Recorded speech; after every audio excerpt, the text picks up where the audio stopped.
Ladies and gentlemen, a very good morning. Well done. First hurdle cleared. I was going to open with a Tommy Cooper joke, and I talked myself out of it, thinking it might be the wrong crowd. And then I thought, well, if the government can make U-turns, so can I. So here we go. A lady walked into a butcher's shop and pointed to a place behind the butcher's head, saying, "May I have some of those cuts from up there, please?" And the butcher turned round and said, "Terribly sorry, madam, the stakes are too high."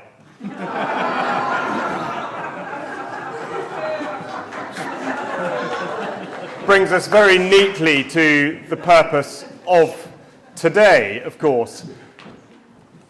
My name's Charles Malet. I work for and help run an organisation called UK Column, which provides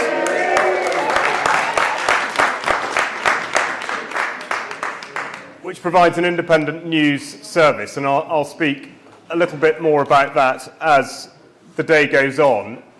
Now, you've all made it here, and that is very significant in itself, in its own right, and that is something that we must make sure that we capture and we make the most of it. You must go away from here feeling you have achieved something today, you have learnt something, and you have established personal connections that are going to be meaningful. So on that note, I'm going to ask you to do something that a British audience would never normally do, and that is to turn to your left, your right, your front, your rear, and introduce yourself to the people who are around you. Get to know them, say hello, but you don't have that long to do it.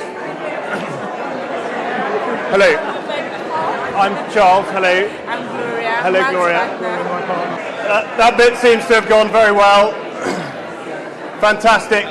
Okay, I joke slightly about that. Obviously, it turns into a bit of a gingangooli, but actually, it's very, very significant that you do make those connections, because otherwise, what is the point? Why are we here otherwise? The only reason to assemble en masse in person is to make those connections, and those are the things you have to take away today. You must make this count, okay? So please hold that close. Now, today, there are many people to be credited with putting this on, but I should like to mention, in particular, Kay, and Richard, and Louise, Marcus, Dave, and Joe. I'm sure there will be people that I haven't mentioned. They know who they are. I apologise if I have skipped their names. But please, let's consider how much effort goes into putting on these things, and indeed the credit that should be due to them. They are also people who...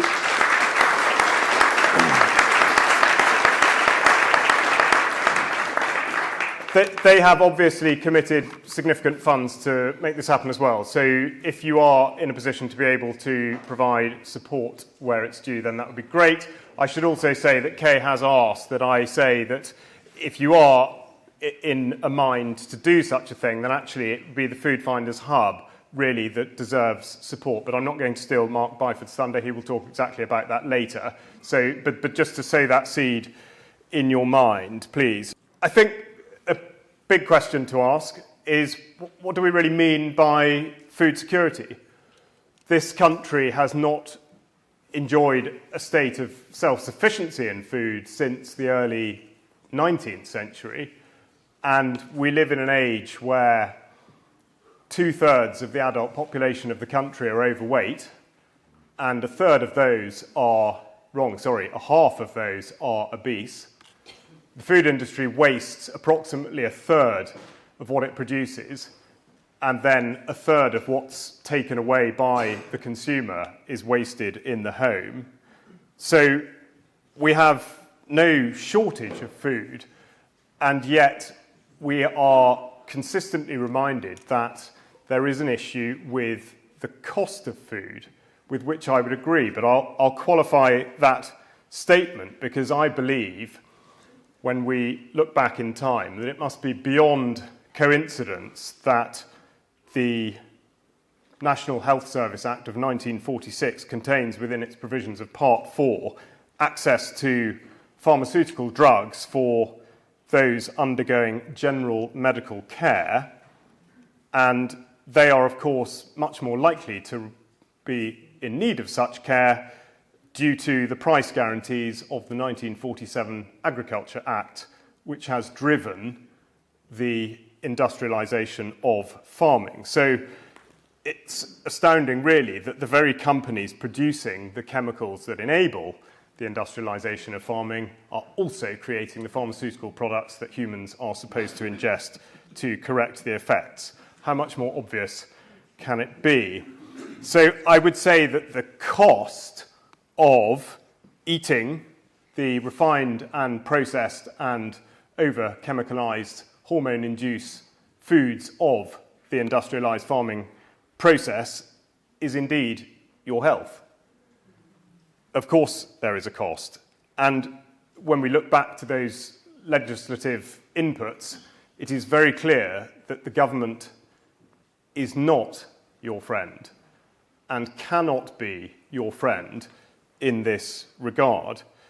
So we'll get into some of that later, and I don't want to derail the timings that I've set out myself. That would be a bad start. So without too much more ado, I will hand over to Sandi Adams, who I'm sure many of you will be familiar with. But if you're not, just a very quick recap. Sandi had a significant career in the corporate world, so she knows of what she speaks. And for a couple of decades now, she has been investigating to a very, very, very thorough degree the machinations of, in particular, the United Nations through Agenda 21 and the rollout of the Sustainable Development Goals, but in particular, the undue influence that they have on our everyday lives, particularly at the lower levels of what we regard as being local democracy. She is also, I'm very pleased to say now, a co-presenter at UK Column. So please welcome Sandi Adams. Lovely. Well, thanks for coming today. Wow, it was really good to see such a full hall. Yeah, I'm going to obviously try and get everything done, in time, because I know we're a bit time restricted. Now, really what I want to say today is, we have got a problem. Are there any farmers in the audience? Put your hands up. Excellent. We've got farmers. Wonderful. Yay!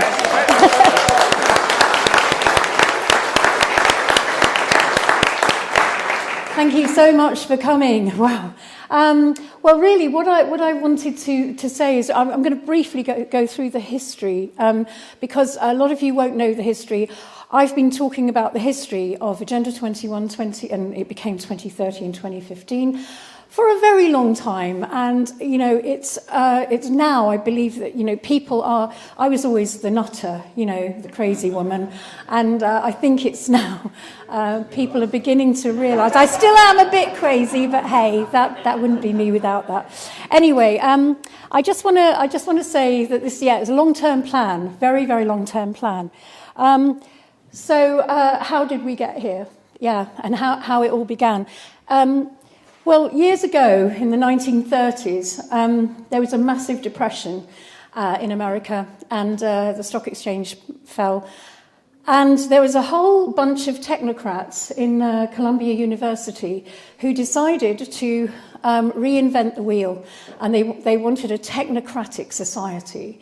They were, there was a guy, it was a guy called M.K. Hubbard, who was the peak oil guy, there was a bunch of them all got together in Columbia University, and they set up something called Technocracy Inc. Now, Technocracy Inc. was quite a big movement in the 1930s, between 1930 and 1947. And what they were trying to do is get rid of the price-based economy and to replace it with an energy-based economy. Now, that's interesting, because that's what's happening now. And it was all based on the fact that they whether it was a real movement to get rid of the depression. They said that, they were fed up with politicians and bankers, and aren't we all? And this was the alternative. But unfortunately, it would have turned into, and it is now, a technocratic dictatorship. And that's where it all started in 1930. So from from then on, you've got Elon Musk's great-grandfather, Joshua Haldeman, was part of this movement. And he was a very strange man. He wasn't strange, he was a maverick. Just like Elon, he was a maverick. But he just wanted to further this technocratic movement. And so the war was happening at this, from 1930 onwards to about 1944. The move for this movement kind of died a bit because the war was a big distraction. And what happened is that the Technocracy Inc.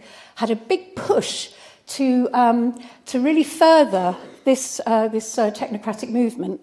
And they held a massive, great push in 1947 to get everybody on board with this technocratic movement. But it was all a little bit strange because, as you see, they held this thing called the Grey Convoy, which was cars, and they had the logo, which is Technocracy Inc., the future is now. And they got this convoy to go from, I think it was California to Vancouver, a bit like the truckers' convoy, the same route. And they stopped at Joshua Haldeman was heading this up. He's Elon Musk's great-grandfather. Great-grandfather. And they stopped at every Masonic temple on the way. To push this, every single Masonic temple. The Masons of America financed this, and they had a big searchlight. They called it the all-seeing eye to get people to come to this particular temple and hear about the technocratic movement. And anyway, it died a death. People weren't ready. Really, the war was over. They weren't ready to give up capitalism for this particular. And interestingly, Elon Musk's great-grandfather, Joshua Haldeman, he set up a party called the Social Credit Party, and that's what he was pushing. So it's all very interesting when you realise that this has gone on for so long. Where Elon Musk, fits into this, don't ask me. Make your own minds up. But anyway, I just want to talk about the United Nations now, because obviously the United Nations was put together after the war. First of all, it was the League of Nations, and then that was replaced with the United Nations. And who's behind the United Nations? Well, in 1949, I think it was, Nelson Rockefeller borrowed 8 point something million off his father, J.D. Rockefeller, and they built the United Nations building on the banks of the river in New York. So, really, who's behind the United Nations? It's Rockefellers. They started it all. Not many people know that.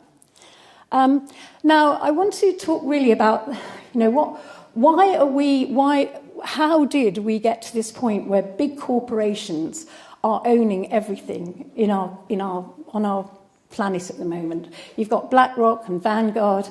Well, in 1944, just before the war ended, there was a big intelligence report that went out, and it's the Nazis' plan to forthright by creating a European economic order by bankrolling industrialists to take control of nation states in Europe.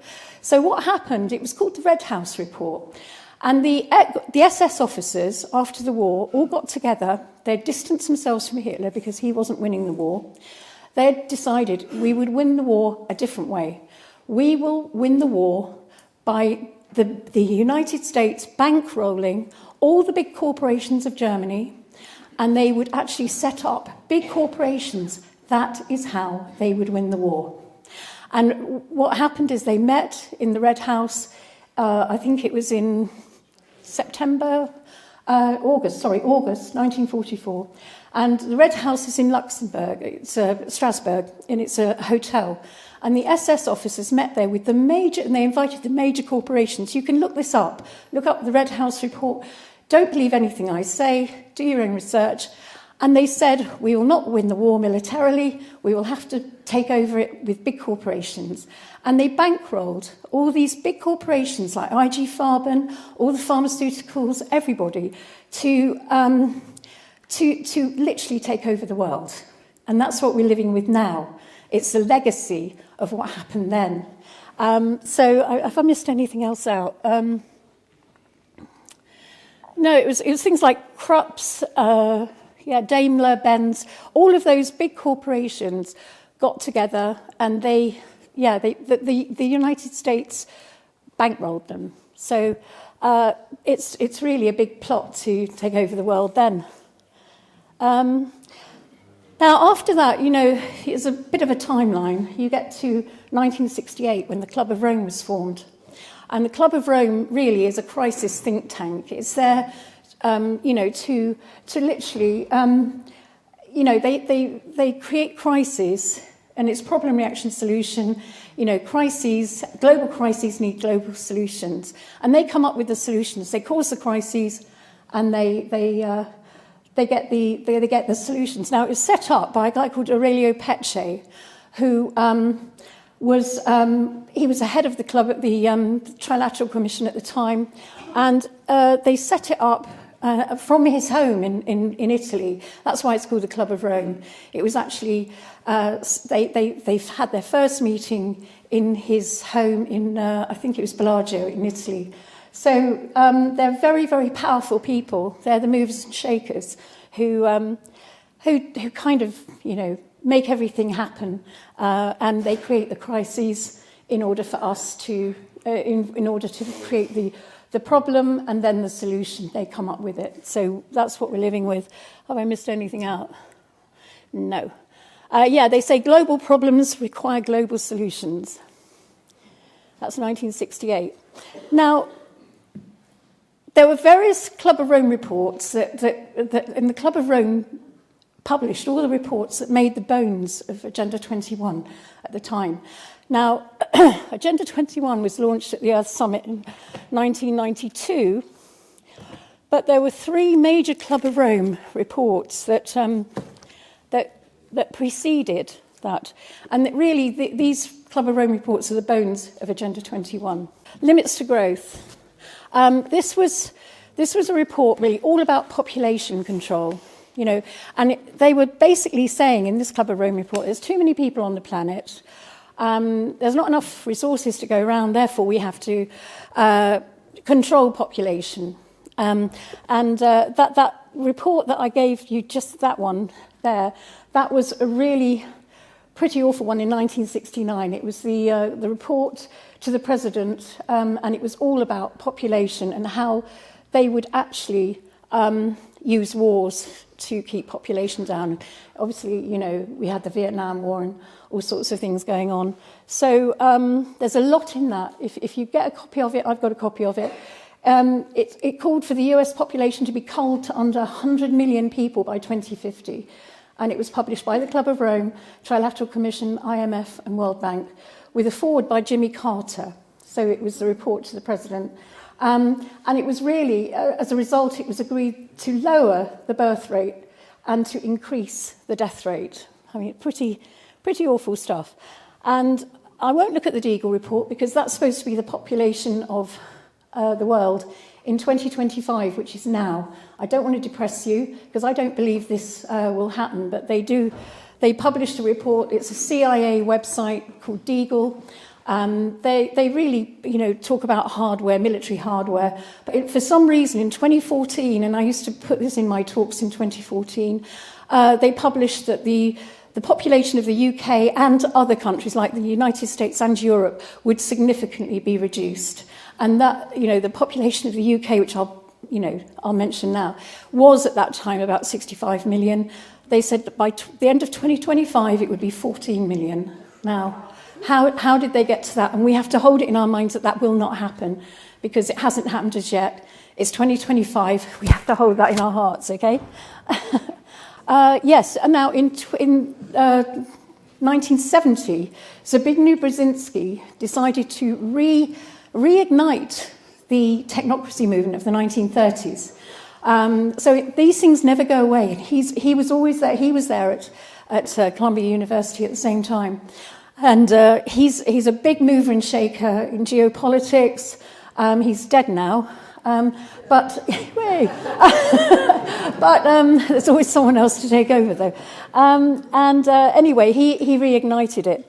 Now, the last Club of Rome report before the Earth Summit was this one. Now, this is called Our Common Future. And it's all really about how it was written by Gro Harlem Brundtland. She was the president of Norway at the time, and she wrote this with Maurice Strong, who was the grandfather of Agenda 21. And anyway, this was all about how we could make the world more equitable. How do we level up the whole world? Well, we make everybody equally poor. That's what we're seeing now. And this is what this was all about. It was about levelling up the entire population of the world. And what they noticed, they said, the West has to stop being so successful. We've got to transfer that wealth to India and China, which is what happened in 1987. We were, again, it's the whole foreign aid thing. We were there to, and quite rightly, that it's nice to be able to help other countries. There's no way I think that's a bad thing. But in this case, it was really to finance the whole tech industry of India and China. And their emissions went sky high, but we in the West were being sanctioned for emissions. And that was very, very clear at the 2015 Paris Climate Conference, where they had to actually, it was never an agreement, it was always an accord. They couldn't get an agreement because Trump walked out and said, I'm not having any of this. And there loads of scientists were saying, no, this isn't right. The emissions from India and China are sky high, and we should not be sanctioned in the West. So that's the story behind that. So they got it all in a bag. They got population, they got the whole levelling up thing of the world. Now, the final one, before the Earth Summit, is this one. Now, this is called The First Global Revolution, and it's written by two founder Club of Rome people, of course, Alexander King and Bertrand Schneider. Now, this is really interesting. This is the one where they identified how to get this crisis going. How could they get a crisis that would unite humanity under a common threat and and find an enemy? They needed to find an enemy. Now, this book is all about scapegoating, finding enemies, and finding a common threat in a nutshell. So you don't have to read it. I did. So, on page 108, it says, the need for enemies seems to be a common historical factor. States have striven to overcome domestic failure and internal contradictions by designating external enemies. The scapegoat practice is as old as mankind itself. When things become too difficult at home, divert attention by adventure abroad. Bring the divided nation together to face an outside enemy, either a real one or one invented for the purpose. There you go. Now, they found their enemy. They found their enemy on page 115, which is us.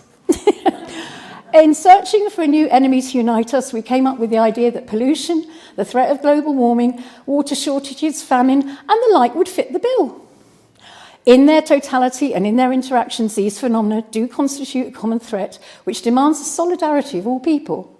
All these dangers are caused by human intervention, and it's only through changed attitudes and behaviour that they can be overcome. The real enemy, then, is humanity itself. So, if you feel that we are being targeted and really beaten down, it's because they've targeted us as the enemy, and we're not. Because we don't cause global warming. Anthropogenic global warming does not exist. Yes, it might be warming. It might be the solar system warming up. It might be all sorts of geological things or planetary things. But it is not the human being. And that's why we feel as though we are actually being treated like an enemy.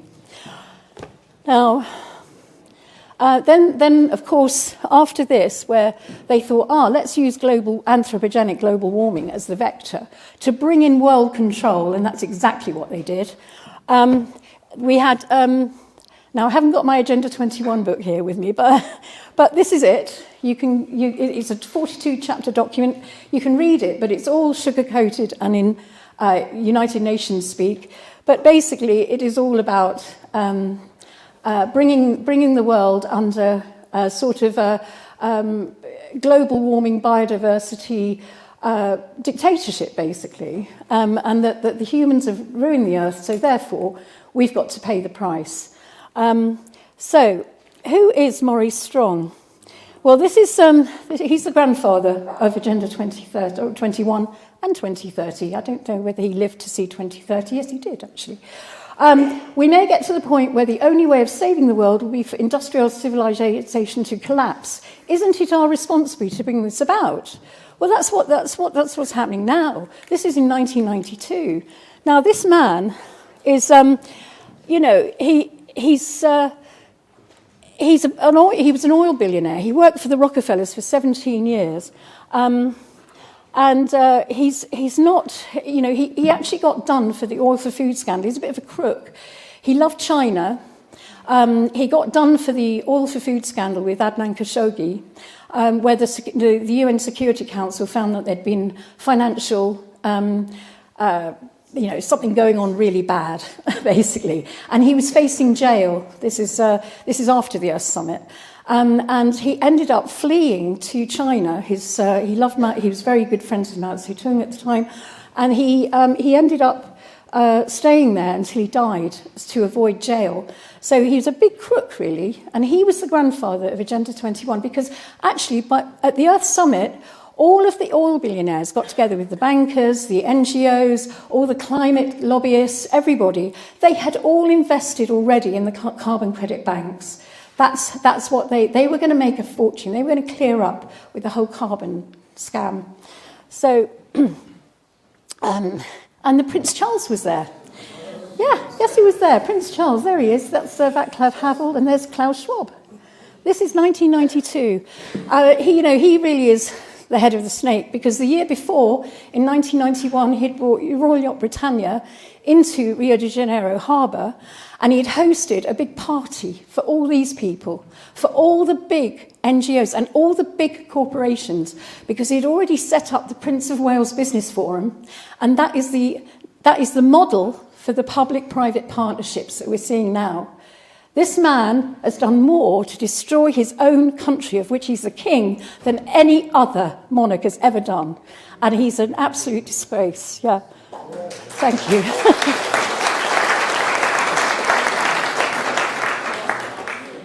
These public-private partnerships, this is, they are actually, destroying representative government. And we're seeing this with the Global Covenant of Mayors coming in. They will be representing the public-private partnerships. They won't be representing the people. So I'm just quickly going through these. Now, after the Earth Summit, they published this. Now, there you are. I think probably got the only one in this country. But I bought this about 15 years ago. And it is an inventory, a control and inventory of every resource on the planet and how they are going to manage it. So it's quite extraordinary. And on page 993 of that, you've got, they talk about the Wildlands Project of America, which I don't know whether I've got a picture of it. Yes, I do. Yeah, this is the Wildlands Project of America. This was a project that the Global Biodiversity Assessment encompassed. It was a project by a guy called David Foreman, who was the head of Earth First. As you know, we know Earth First. They gave birth to Extinction Rebellion, Just Stop Oil. Now, all those, mainly it's colour-coded in yellow and red. That's where the people aren't allowed to be in their plan, right? This was published, about 1992. So the red bits, core reserves little or no human use. The yellow bits are buffer zones, highly regulated use by military and federal. And the normal use are the little dots, you see? See the little green dots? Well, those are the human settlement zones, which they reference in this book. Human settlement zones. And the pink ones are Indian reservations, and the grey ones are military reservations. Well, unfortunately, that was their vision. And we're seeing a little bit of this, they haven't really hit their targets. They're still trying to set up the 15-minute cities, the smart cities. In the UK, they're trying to really restrict our movement with geofencing and all sorts of stuff that's going on in the 15-minute cities. They're really pushing for this, but they didn't get it done really as quickly as they would. We've got to remember, they are failing all the time. They've missed so many targets. They were supposed to have reached... They wanted to reach this by 2000. They called it they had 8 millennium goals to be reached by 2000. The 8 millennium goals didn't happen. So then they had to reinvent the wheel and invent the 17 goals in 2015. So I'll get on to that. Now, this is Bill Gates' equation for the depopulation based on CO2. And he even said, with better vaccines, we can actually... control the population. So it's a nonsense. It's people times services per person. So it's all an energy-based economy that he wants to create. And of course, all over the world, they hold these world wilderness conferences. They held one in Jaipur in 2020. They've held them every year since then. I happened to do this this slide in 2020, but it plans to rewild 50% of the Earth by 2050. It's co-hosted by China, and it unveils a global leadership committee. So they hold these conferences on how they're going to depopulate and how they're going to literally rewild the Earth, the same as that map. Okay. Now, in 2015, things hadn't moved fast enough. So they decided to relaunch the whole idea again and create the 17 goals of Agenda 2030. And that's why it's called 2030. It's Agenda 21, but with a deadline of 2030.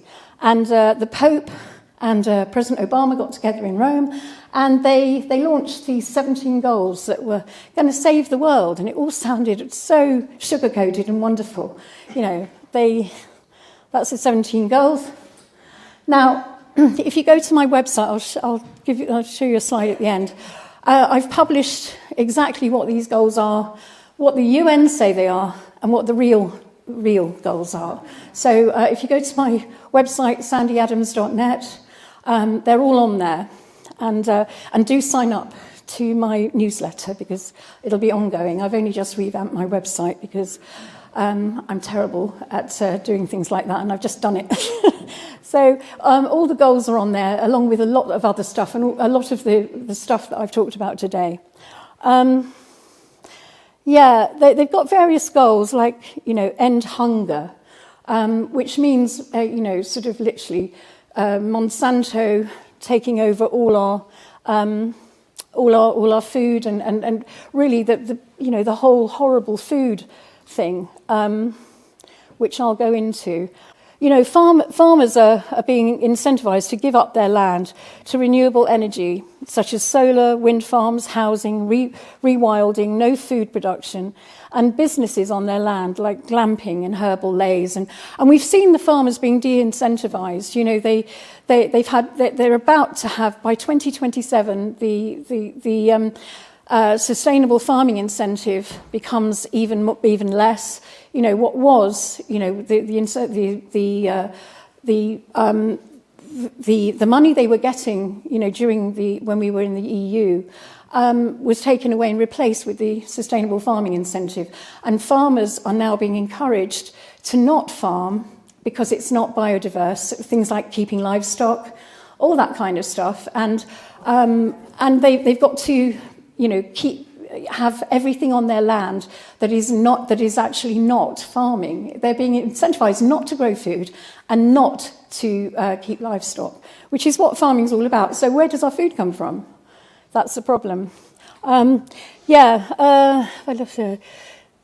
There's no consideration for food security in all of this. All of the, the incentives from the government is really about environmentalism, and it's not about food. Now, our whole world started really changing when obviously COVID hit. But prior to that, in 2019, Klaus Schwab had got together. Things weren't moving fast enough again with 17 goals, and he got together in the United Nations, and he hatched a plan, and it was to really to push forward with the 17 goals. And one of the it was called the UN Forum Partnership, and they needed to really make it move on. And one of the big things that were on the list, along with obviously empowering women and all this gender equality and all this stuff, one of them was digital cooperation, and it was the biggest one, because 4 months later they held Event 201, and they created a fake pandemic, which actually became a reality. And who was there?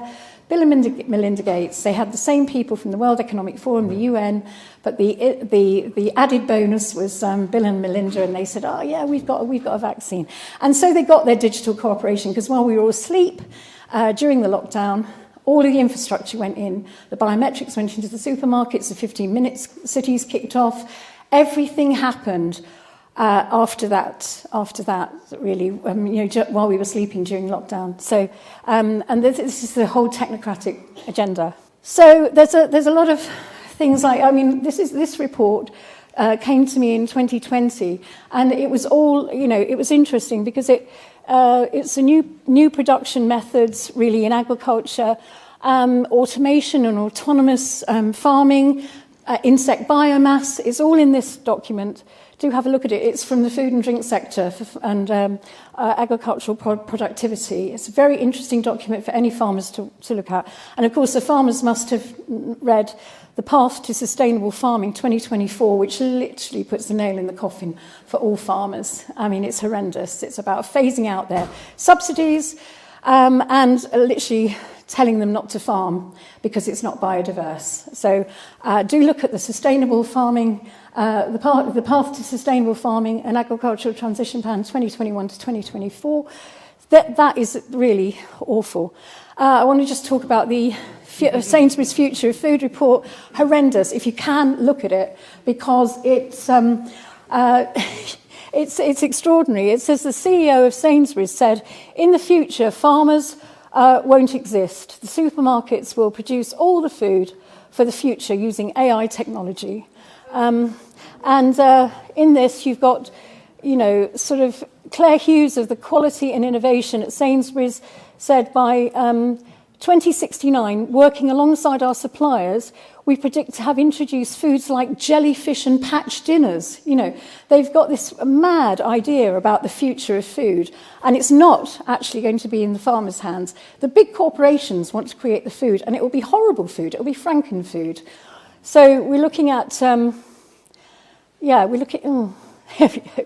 Sorry, I'm just trying to rush through this because I know we're short of time. Basically, we're looking at a land grab of monstrous proportions with our farms, there's it's assumed power by government agencies. We've got solar and wind farms, rewilding projects, farmers forced to quit to sell off their land. We've got planning and infrastructure bill coming in. I don't know, have any of the farmers looked at the planning and infrastructure bill? Because this is taking compulsory purchase on, literally on steroids. They have the right now to compulsorily purchase your land for housing in the public interest. This is really, really serious stuff. Look at this bill. I'll put it up in a minute. But it's called the Planning and Infrastructure Bill. And also we've got something that Natural England. Natural England. People think they're a nice sort of like wildlife body. They're not. They're sponsored by the government. The powers from DEFRA were taken away and given to Natural England. They are literally a for-profit organisation, and they are the ones bringing in something called sites of scientific interest, and that is how they're seizing land. Natural England have the power to seize any farmer's land to say, there's a spider or there's a little furry animal on that land that you have not been looking after. So therefore, we're seizing that field, or that could be 5 fields, it could be all your land, whatever. And, there's a farmer I spoke to in Devon last week, and he had the same thing. They came along and they seized his land because there was this spider that they got very excited about, this rare spider. And for 5 years, they gave him below market rent for this land. And the spiders died because actually they enjoyed the biodiversity of the livestock that were on that land. So, it's all a nonsense. It's a land grab. We know it. They're making all sorts of excuses to steal the land, and we have to oppose it with all our might.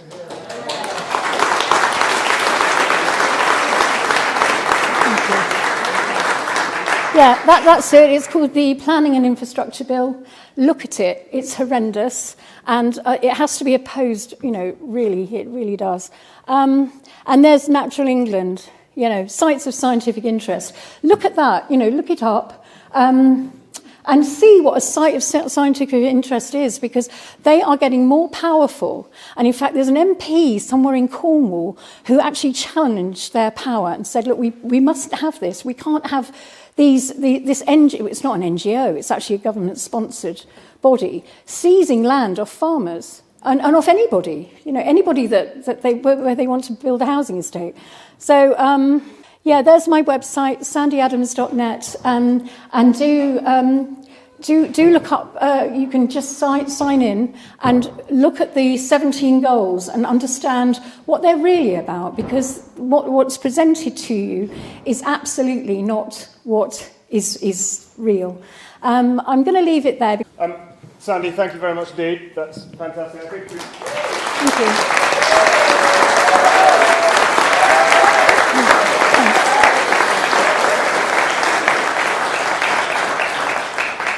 Amazingly, for an event like this, we are actually slightly ahead of time, but we will not be complacent. We will get into questions. I'll just pick up on a couple of things, though, because this is so important. And if this stuff is coming across as new to you, and you think it seems a bit far-fetched, then consider this.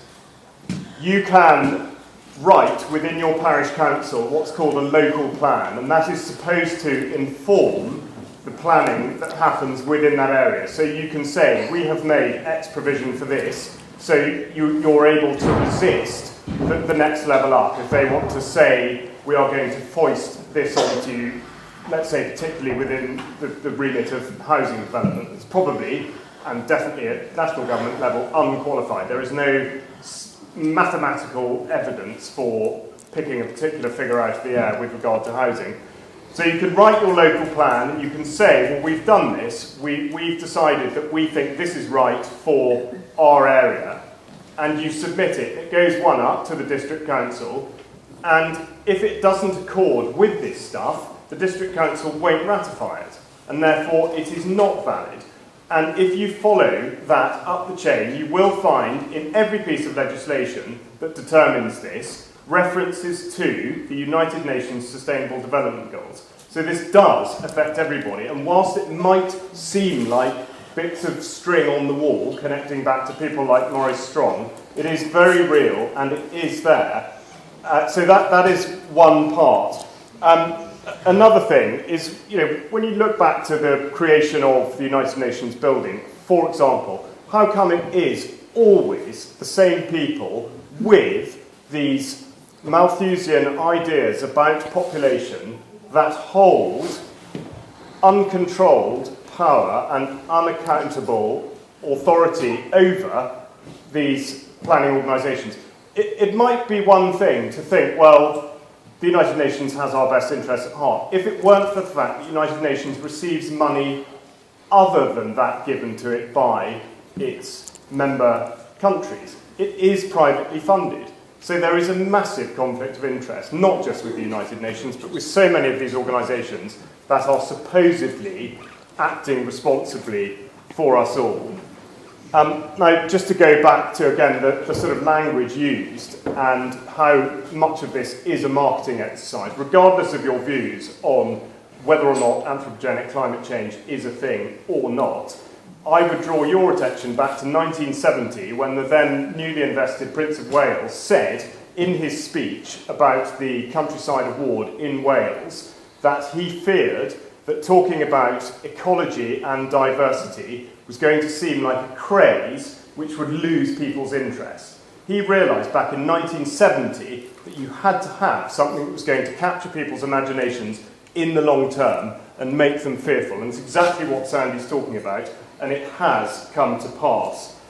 Then the other thing, in terms of effect and being led by the nose, as indeed most farmers have been forced into a position of being by virtue of the fact that they have had conditions set where they cannot exist without subsidy. Last year, when Steve Barclay introduced the current iteration of the Sustainable Farming Incentive, in my capacity as a journalist with UK Column, I challenged him to say, what do you think is going to be the result of offering a carrot for not producing food and taking the money versus the risk? Do you think that is going to result in a decrease of land that is producing food? DEFRA, in their infinite wisdom, said, we do not expect there to be any change whatsoever. So the system was completely uncapped. By April of last year, they had restricted it to 25% of overall acreage, by which time the uncropped arable area in England had increased by 107%. That was 568,000 hectares were taken out of production purely by what was described as a miscalculation. Absolutely wasn't a miscalculation. Who could have sat there in DEFRA and thought, yeah, no one's going to go for this.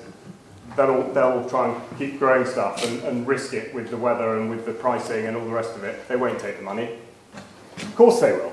So this is absolutely all very deliberate. And the other thing, just finally, sorry, before I hand over to Sandi for questions, is the bodies like Natural England, like the Forestry Commission, they have no upper limits. They don't have metrics for success. And I know that because I've spoken to them. And they don't understand that with the left hand, one thing is happening, and with the right hand, another thing is happening.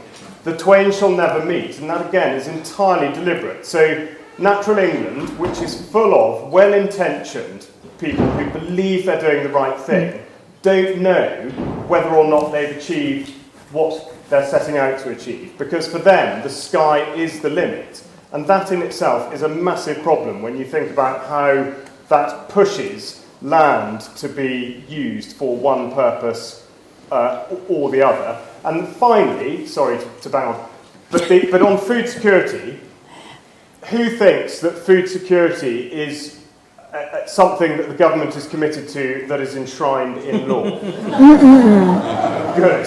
At least I don't have to explain that one. But food security is only mentioned 3 times in any bit of primary legislation in this country, and never before 2016.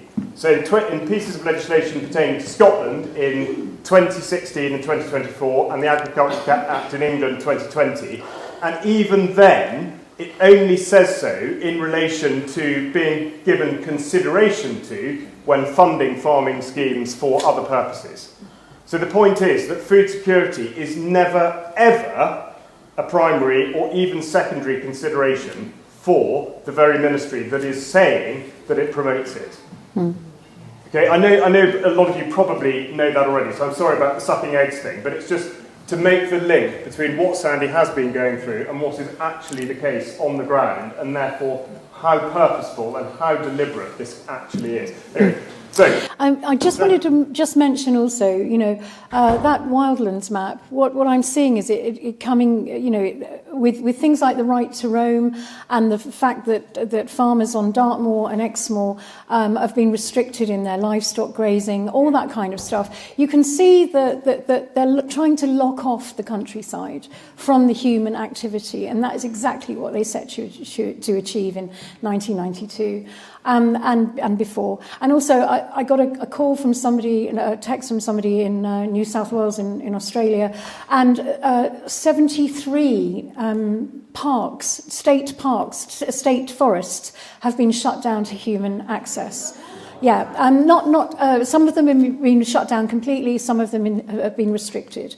We've got things like managed retreat going on in Australia. They're going to try and do the same with the Somerset Levels, where they're going to ingress the water into saying that it's sea level rise. And that's what they're doing in Australia and New Zealand. They call it managed retreat. People are losing their land on the coastline. And they're going to try and do the same here with the flooding and the what they call flood resilience, which is a nonsense because it's designed not to flood. Anyway, there we are. Questions? Question, yeah.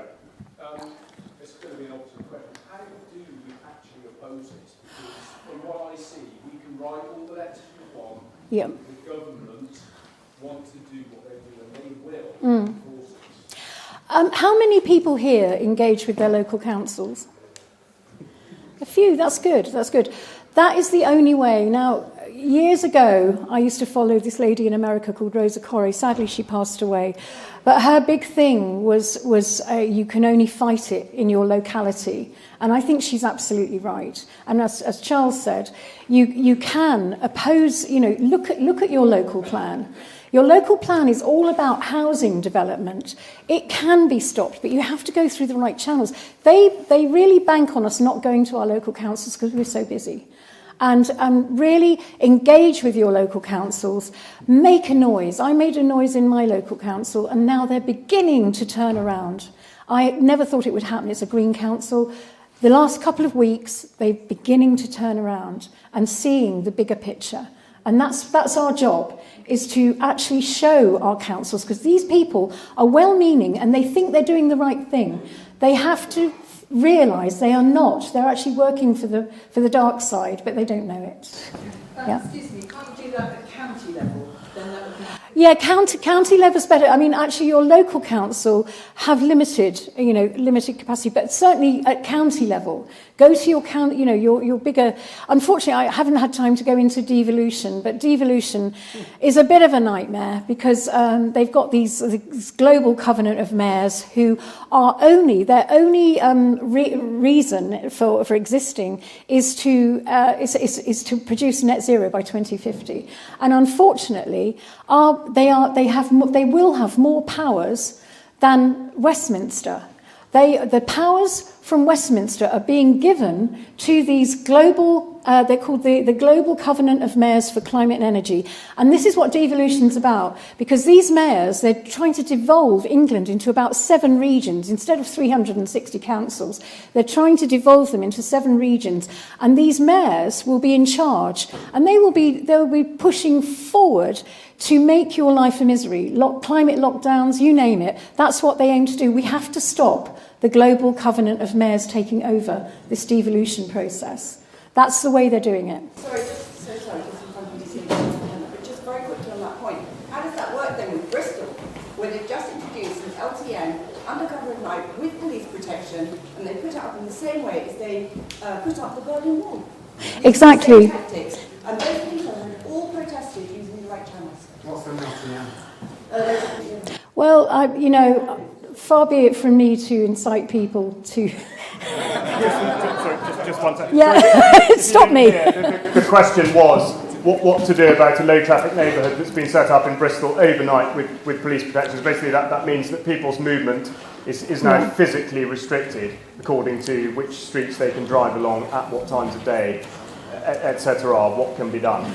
I think mass non-conformity, don't pay the fines, I think this has to be fought at a mass level, because the trouble is that if only a few people object or don't conform to this, then it doesn't work. We actually need a mass, no from everyone in this country.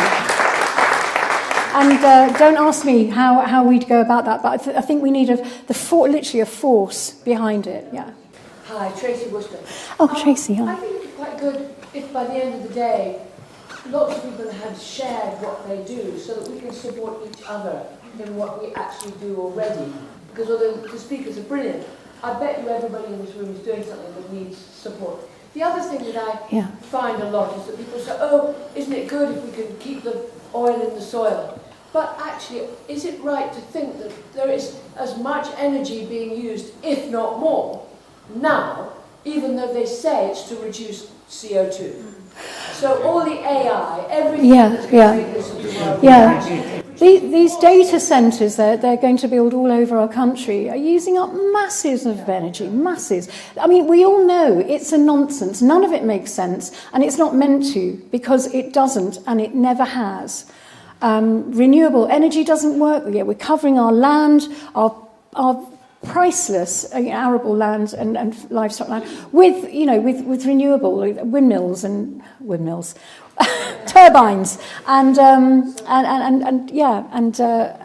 solar farms. It's awful. Doesn't even meet the national grid. Over the last few years, I've been I've got a barn in Ledbury, and over the last few years, I've been fighting with the council for 5 years, and everything they throw at me has been, I've had to challenge loads and loads of things, even to the Secretary of State, planning permission, licence, everything. Now, the local council in Ledbury has been endemic of a few people, and they make it incredibly difficult for anybody, newcomers, to come in and make a change. And this has been going on for years.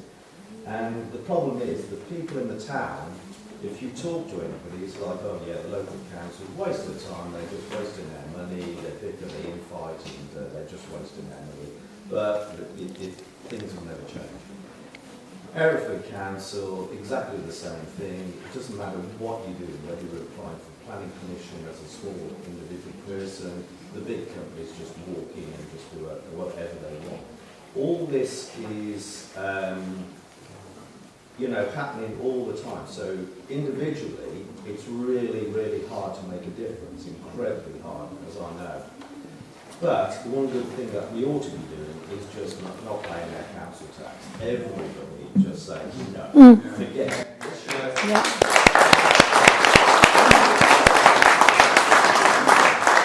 That word out, which I do at the bar, to just everybody who comes in. Not all the people who, had the vaccination and, sort of gone along with the system. But everybody now is getting disillusioned, one by top government and local government and, even just the Ledbury Town Council, Hereford Council. They're all fed up with the lies that they've been given, the awful service that they're given. So I think the thing would be a real target to get, as that lady said, to link up everybody. But we've all been divided by social media. Exactly. By Telegram, by Instagram, Facebook, everything there, and all the social media.